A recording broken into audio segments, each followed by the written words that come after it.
Bukod sa hearing na walang pinatutunguhan, ay kabilang rin dito ang indefinite suspension ng broadcasting network na SMNI na isang issue ng media freedom.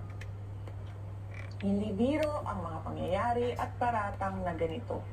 Nararapat lamang na babigyan ng patas na laban at sa tamang korte. Ika nga sa Mateo chapter 5 verses 11 to 12. Pinagpala ang mga nilalait at inuusig ng mga tao at pinaparatangan ng lahat ng uri ng kasamaan na tawang kasinungalingan ng dahil sa akin.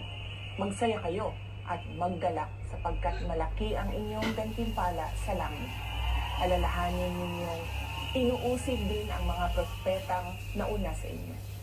Sana po ay maging gabay natin ang mga bersikulong ito patungo sa kaginhawaan at mabigyan tayo ng tibay ng loob sa pagharap sa mga pagsubok, pagtitiis at pag-uusig ngayon. Lagi po tayong manalangin para sa hustisya at katotohanan. Justice and the truth cannot be achieved in trial by publicity, but by a day in court. Syukran. At para lubos tayong maliwanagan, dahil sa unang bahagi, hindi natin narinig yung boses ni VP Sara. Ulitin natin ang video, mga kapatid.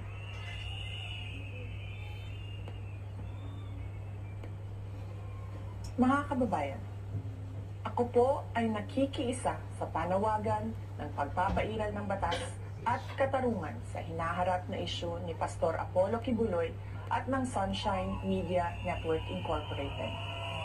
Sa mga ginagawang pagdinig ay tila pinatawan na ng guilty verdict si Pastor Kibuloy kahit na nakabatay lamang ang pagdinig na ito sa mga paratang ng mga testigo na nagkukubli ng kanilang katauhan at hindi mapatunayan ang kredibilidad. Marami sa atin ang naniniwala na ang dinaranas ngayon ni Pastor Kibuloy ay isang pandarahas at hindi patas. Bukod sa hearing na walang pinatutunguhan, ay kabilang rin dito ang indefinite suspension ng broadcasting network na SMNI na isang issue ng media freedom. Hindi biro ang mga pangyayari at paratang na ganito.